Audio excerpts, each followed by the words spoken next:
I'm sure you all have heard this term due to the coronavirus pandemic. Today we want to clarify what PCRs are, how they work, and other possible applications. So what is a polymerase chain reaction? It's a technique to amplify DNA and RNA, but we're talking about DNA in this video only, but think about RNA as well. It has revolutionized science, for example, for agent probes. It's also used in biochemical research and medical laboratories, as well as in forensics. The inventor of this technique, Carey Mullis, received the Nobel Prize for Chemistry in 1993.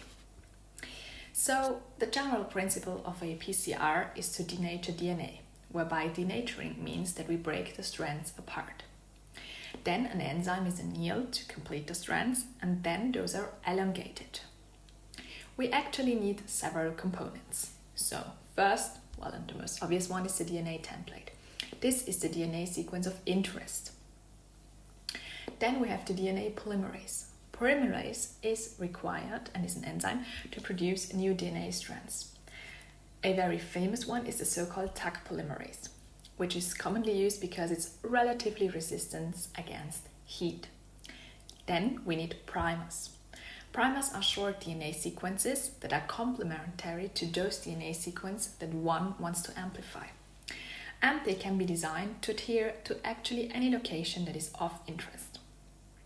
Last but not least, we need the so-called dNTPs. And those are the building blocks to synthesize new DNA strands. So we have adenine, cytosine, guanine, and thymine. Now, let's look at the process in more detail. Usually we're talking about 3 steps: denaturation, annealing, and elongation. And those steps then get repeated between 20 and 40 times. Let's talk about denaturation. This is used to produce single-stranded DNA. The temperature that is required is 96 degrees Celsius or 205 degrees Fahrenheit. Then in the annealing process, the primers adhere to the DNA. The temperature here has to be between 50 and 65 degrees Celsius, which again corresponds to 122 to 149 degrees Fahrenheit. And this depends on the primers. Actually, the temperature shouldn't be too high, but also not too low. And this to enable specific hybridization. Then we have the elongation step that usually takes place at a temperature of 72 degrees Celsius, corresponding to 162 degrees Fahrenheit. This may vary. And then we add the dNTPs to synthesize the new DNA strands. The amplification follows the formula 2 times n, whereby the n stands for the number of cycles. And the whole process takes only a few hours before one has millions of DNA copies. If you've wondered now if this is done by hand, well, it's not. There are so-called thermocyclers which have automated this process. Well, now you have your PCR. What do you do with it? Well, a common way to visualize and also check the PCR reaction is via gel electrophoresis. Thereby, the DNA is separated via a gel where the DNA moves induced by electric current. And then the DNA is separated according to its size. Now you can compare the band that you get to a DNA ladder where you know the length of the DNA.